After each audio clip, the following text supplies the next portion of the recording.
Mr. Mack, what's the answer to number 5? Number 5. To be honest with you, Jackson, I have no idea. What do I look like, Alexa? You think just because I'm the teacher, I'm supposed to know all the answers to everything? You better Google it. Use it. It's your best friend. Hey, pull your pants up. If you're going to sag like that, the least you can do is wear clean underwear. Chastity, this is the first time you and I have actually been on the same page. I don't want to be here today either. Mr. Mack, why do you always drink coffee? Why do I always drink coffee? Let me think about it. 2 reasons. The first reason is because I have to wake up at the crack of dawn every morning, get my kids ready for school, jump in the car, let it warm up for a little bit because I got a 2002, none of your business, get on the highway in heavy traffic, I might add, get here to school, talk to some people who I really don't feel like talking to that early in the morning, but I have to, get here to class, make sure everything is prepared and y'all have all the essentials you need so you can have a great day of educational learning. And at 3:30, when you guys get to leave and go home to your little comfortable lives, I get to go teach GED courses. That's right, I teach night school because I need a little extra money to pay bills. Then I go home, try to relax, but I can't because I got a lesson planned for tomorrow. Go to bed just so I can do this all over again. The second reason is because it tastes good. Mr. Mack, you're my favorite teacher. Am I your favorite student? Well, to be honest with you,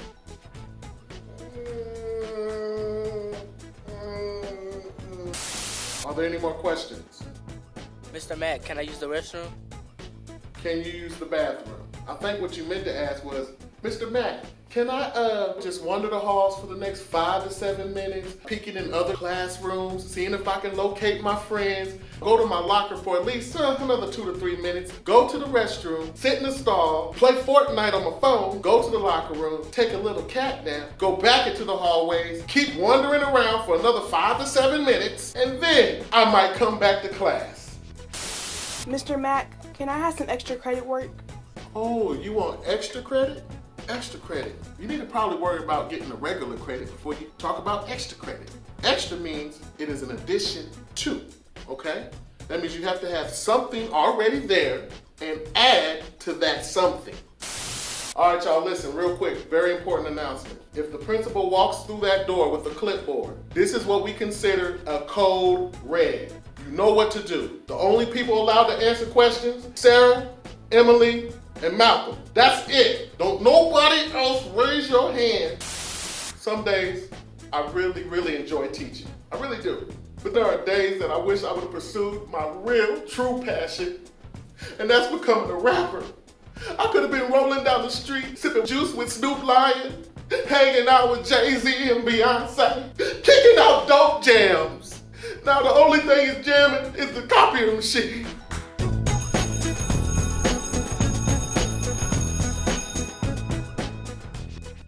Hello and welcome to Teachings in Education with your favorite instructor, Frank Avella.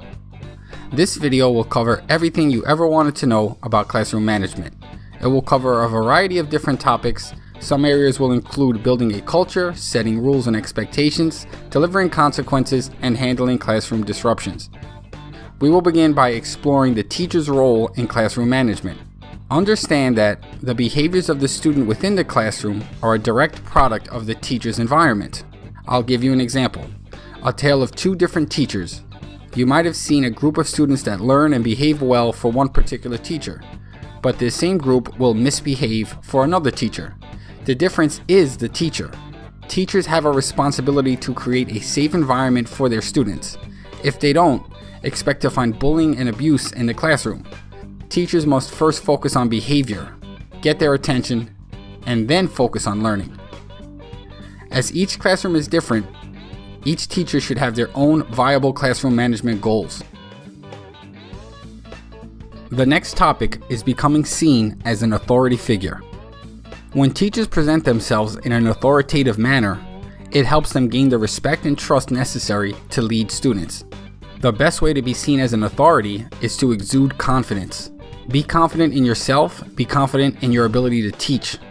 You'll never be an authority if you're afraid to challenge your students. The ability to challenge someone is a sign of strength. Next, be direct when speaking. Speak with conviction. Use strong statements to address misbehavior. Also, don't get rattled. Stay calm and maintain your composure. Show that you're always in control. Be sure to stand up straight when teaching in front of the classroom. It's a way to show confidence and power. When addressing the classroom, speak with a deep and steady voice. Do not rush your words. They should wait. And lastly, dress like an authority. It sends a message to your students that you're all about business. Now, it's absolutely necessary to build your own classroom culture, which will be a foundational support for your classroom management and instruction. Building a classroom culture begins with a vision and goals for success. What you want to do is create a shared vision with your students. Ask them what they want out of the class and out of their lives. Use that vision to create some actual SMART goals: specific, measurable, achievable, realistic, and timely. Now, after you come up with these class goals, you need to market them. Post these goals in the classroom on the walls. Use a growth mindset to achieve the goals. It's about continually working and getting better and better until you achieve that goal. Be sure to reinforce the vision. Whenever you get a chance, give your students a pat on the back, encourage them. And everything begins and ends with assessment. Evaluate your progress toward the vision. So here are some vision examples for at-risk students. It may be as simple as an increase in attendance or an increase in reading proficiency, creating a family-like environment in the classroom, fostering friendship, decreasing bullying, or getting your students on the right path in life. The next step to building classroom culture is to incorporate rituals and themes. Teachers can use classroom rituals and celebrations to bring the class together. Know your students' birthdays and celebrate their birthdays. Take the time to plan a field trip for the class. Get them out of the building. Bring in a class pet, something like a fish. I love when I see some high school teachers greet their students with a special handshake. Every once in a while, show a movie as a break, as a reward. Sending a positive note home will make all the difference in the world for that one child. Celebrate Student of the Month. Change it up every month.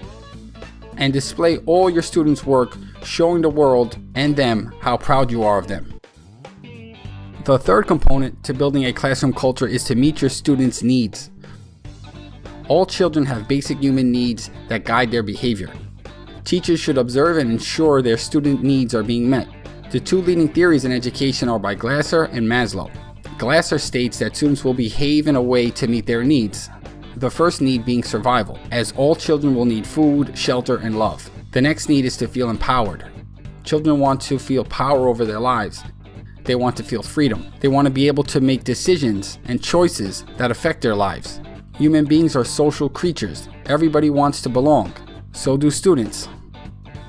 And lastly, your students are going to want to have some fun. On to Maslow's hierarchy, which is similar to Glasser's. In Maslow's hierarchy, the most basic needs are at the bottom, and they move upward. These needs include physiological, safety, love and belonging, esteem, and at the top, self-actualization. And the last step to creating a classroom culture is to create the proper environment for student learning. Teachers must make their classroom safe, clean, and aesthetic. The room should be neat and clean. It's not just the janitor's responsibility, it's also the teacher's. Ensure students are not on top of one another. They, just like anyone else, need their personal space.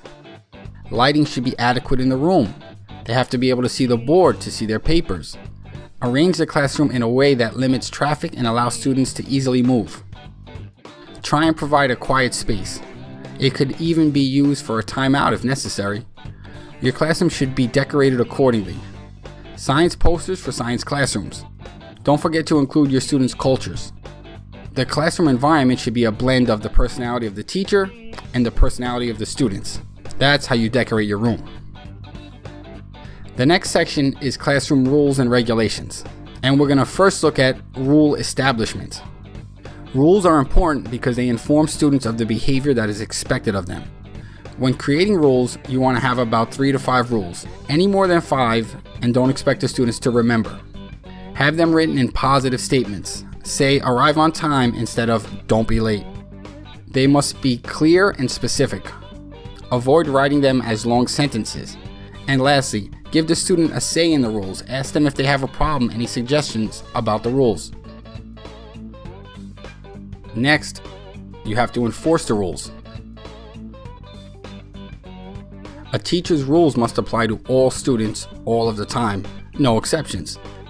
Consistency is key. You have to enforce rules day in and day out. And that means enforcing them in a manner that is fair for all students. You cannot play favorites.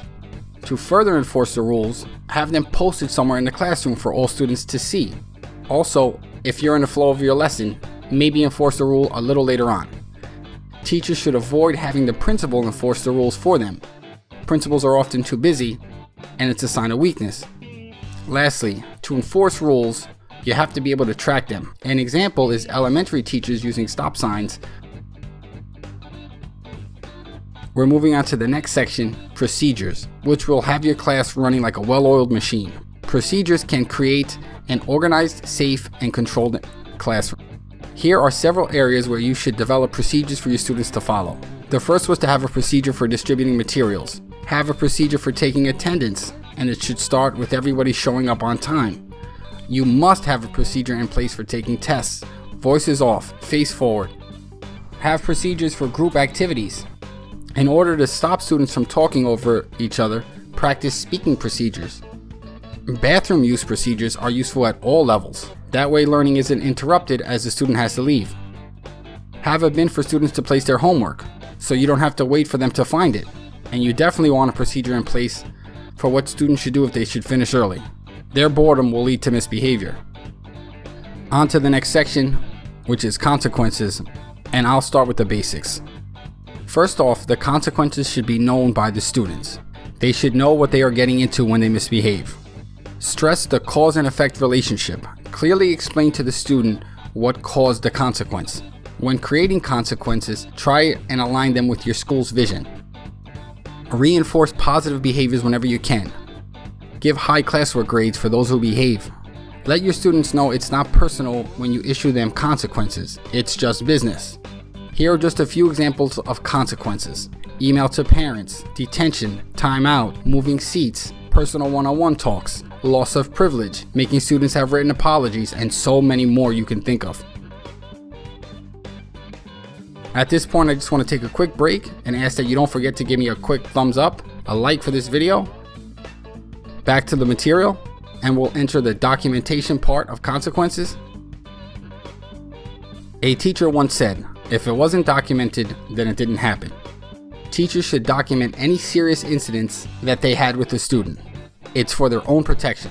When you actually write down what a student did, that action becomes permanent, and the student knows it's on their record. Write it down word for word so everybody knows what was said. It makes a difference. Be sure to jot down exact dates, times, locations, witnesses. Be as specific as possible. Make sure that you're organized. Keep a parent log. Store all write-ups in the same place, like in a file cabinet. However, it's best to be digitally organized today.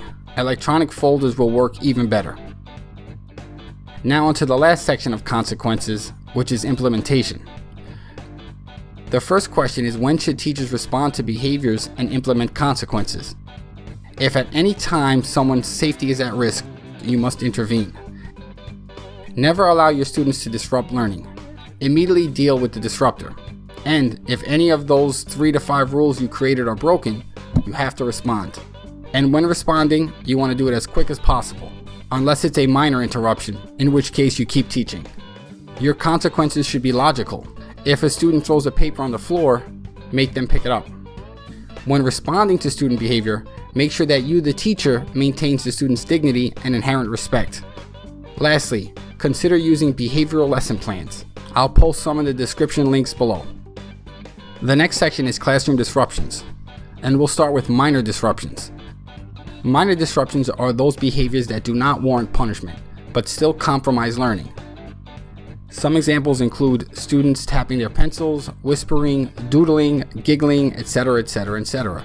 Now, one method to deal with this is to quickly get quiet during the middle of the lecture, bringing attention to the student.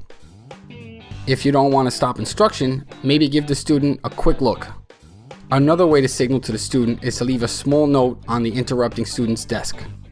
Quickly mention the student's name to get them back on task. A non-intrusive way to deal with minor interruptions is to quietly tap on the student's desk. But the most important thing is to realize that you don't want to be the one to stop student learning. Don't let a minor disruption ruin the flow of learning, unlike a major disruption. Don't overreact. And sometimes you could actually just ignore the behavior. Do be careful with the ignoring technique though. Next up is chronic disruption. That is the continuation of behaviors even after being addressed by the teacher. And the best way to deal with chronic disruptions from a particular student is to gradually increase the degree of consequences, like walking a student up a ladder. Because the behavior is chronic, be sure to document the exact number of times the behavior occurs. Ensure that students are taking responsibility for their actions. Tell them it was your choice, your consequence. Both teachers and students should move forward towards conflict resolution strategies. One suggestion for chronic misbehavior is to have the student sign a behavior contract. With chronic behavior students, get the parents involved, schedule a conference, make phone calls to them.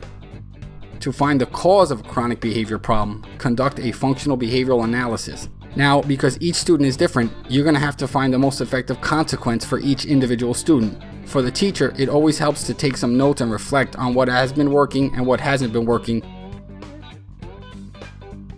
On to the third type of disruption, which are major disruptions. These types of disruptions that endanger teachers and students.